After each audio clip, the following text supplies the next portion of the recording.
and welcome to IP Study Video Lectures. Today we're going to discuss the fourth chapter of Grade 7 English Grammar, and we will explore the topic Pronouns. Now, what are pronouns? Pronouns are those clever words that stop us from repeating nouns again and again in the sentence. Wow! How do they do that? Because they give us a word that replaces a noun so that we don't have to repeat the noun again and again. Let's study what are pronouns in detail. Let's read the following sentences. It is my pet dog. I cook for myself. Now, in these above sentences, the highlighted words are used in place of nouns, hence they are called pronouns. Let's take one more example. I'll read 3 sentences for you about a boy called Ravi. Ravi is a good boy.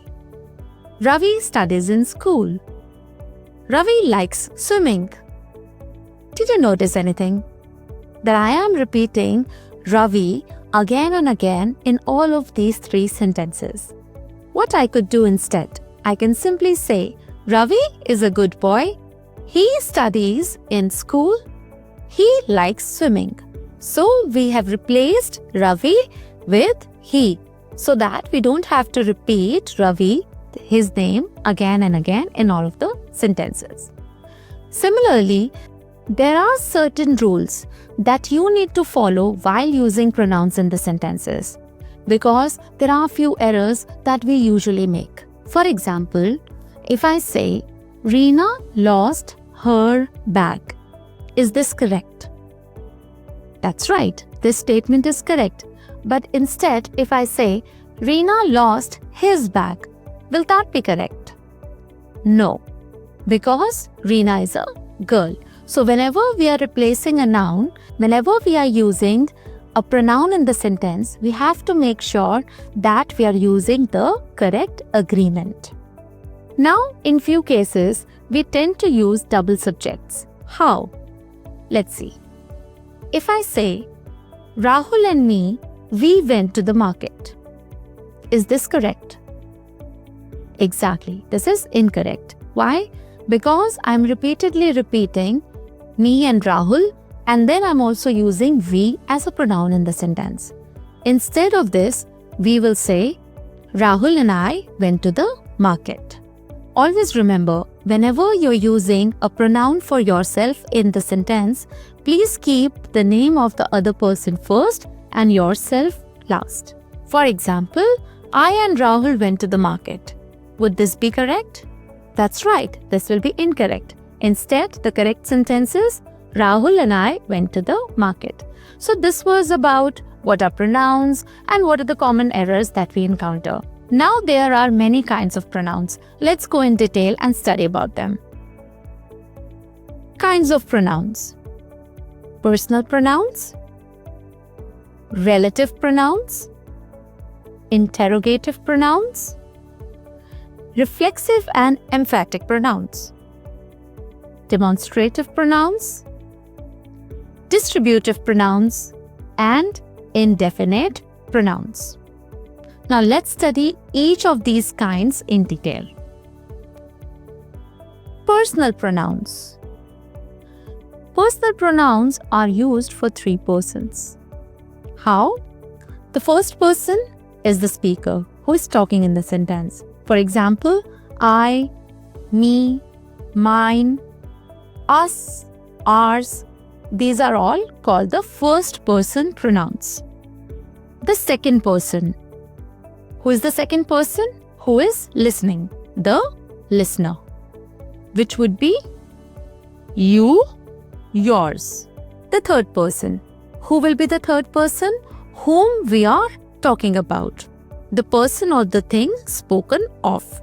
And we will use pronouns such as he, she, it, him, her, they, them, theirs.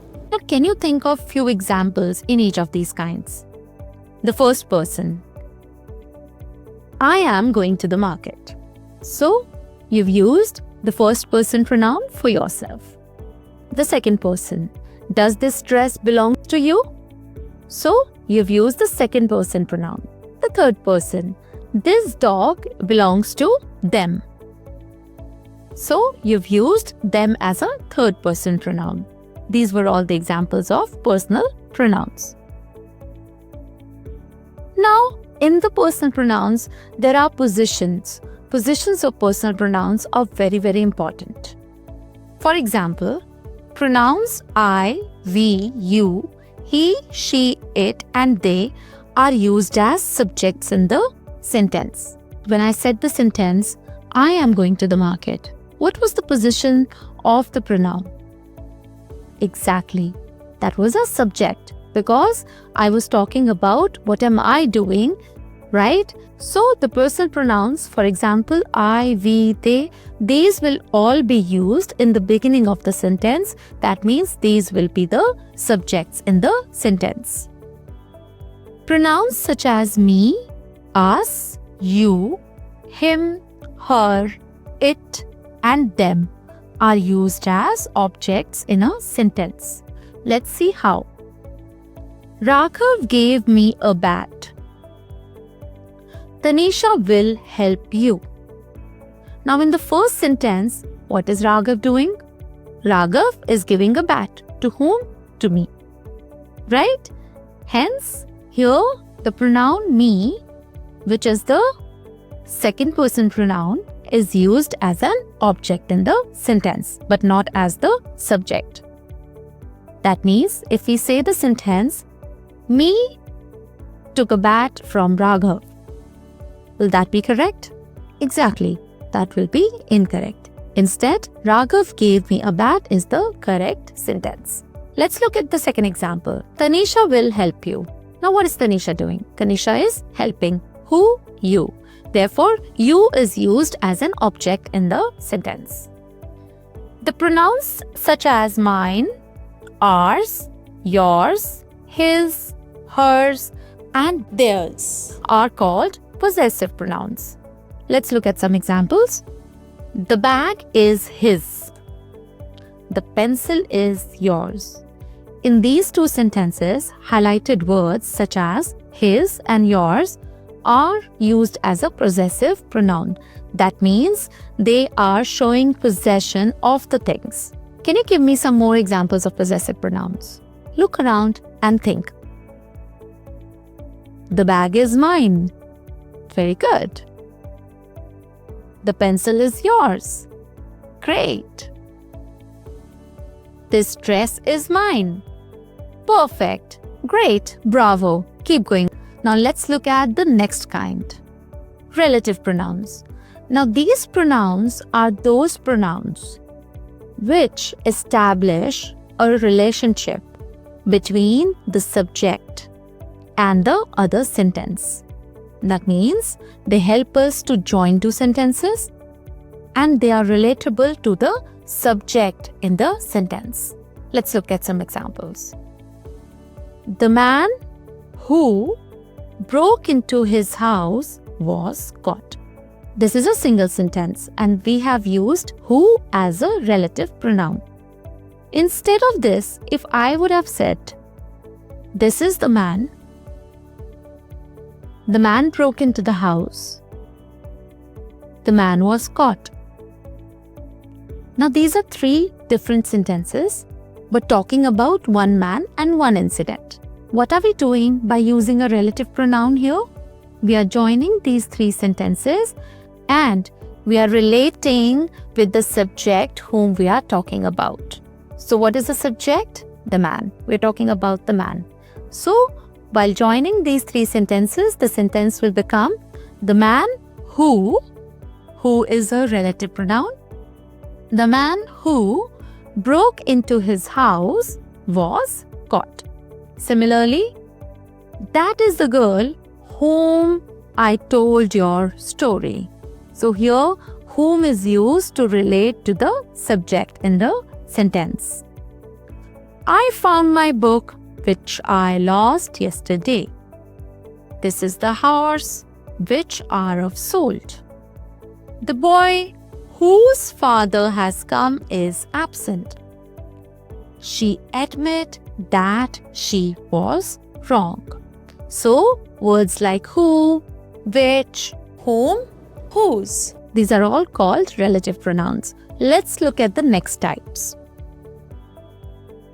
Interrogative pronouns. The pronouns who, what, which, whom, whose are called interrogative pronouns. Wait. Are you getting confused with relative and interrogative pronouns? Never get confused, because relative pronouns were used in the middle of the sentence, but interrogative pronouns are used in the beginning of the sentence. For example, what is your name? Whom did you meet yesterday? These are all called interrogative pronouns.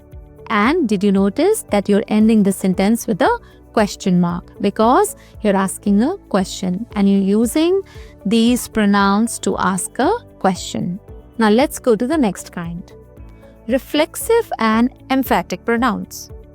The words such as myself, ourselves, yourself, himself, herself, itself, themselves are called reflexive pronouns. And we use reflexive pronouns as the object in the sentence. Let's look at their examples. The man lost himself in the jungle. She was worried about herself. Right? So we are using these pronouns to talk about ourselves, but we are using them as an object in the sentence. Sometimes we use reflexive pronouns to lay emphasis. How? She herself made the cake. He washed the car himself. I completed my homework myself. Here we are emphasizing on who has done the work, who has baked the cake, who has washed the car. So we are using the emphatic pronouns. We're emphasizing on who has done the work. Therefore, we are using himself, herself, myself as an emphatic pronouns as well. So all of these pronouns are used for reflexive pronouns as well and for emphatic pronouns as well. Demonstrative pronouns. Now, what are demonstrative pronouns? The words like this, that, these, and those are called demonstrative pronouns. They're used to demonstrate or point out a certain thing or a certain person we are talking about in the sentence. Let's look at their examples. This is my table. Those are the new dresses I bought. This is my t-shirt. So we are demonstrating the things by using these pronouns. If something is far, we use that is my table. If something is closer, we use this is my table. Distributive pronouns. The words each, either, neither are called distributive pronouns. We use these pronouns to refer to persons or things one at a time, and we always use them as singular. For example, you could buy either of the books. Neither of them bought the toys. So these are called distributive pronouns. Now let's look at the next types, which is indefinite pronouns. The words such as one, none, all, some, somebody, few, anybody, any, etc. are called indefinite pronouns. One must be honest. Somebody stole my watch. Now here we are not referring to a particular person or a particular thing. We're talking about indefinite possibilities. We're talking about indefinite people, right? So we can use such sentences like giving an advice. For example, saying one must brush their teeth every day before going to bed. So we are using the indefinite pronoun here because we are not referring to one particular person. Somebody barged in the room. We're not referring to a particular person, but we are talking about someone we don't know. Hence, we are using the pronoun somebody. So, the words like one, none, all, some, someday, few, anybody, any, etc. are called indefinite pronouns. So, that was all about pronouns. Pronouns help us to make our conversations clearer and better. They are those clever words which help us to replace nouns in the sentences, and we don't have to repeat the nouns over and over again. So that was all about it. Thank you so much for watching our video lecture. Stay tuned for the next video. Thank you.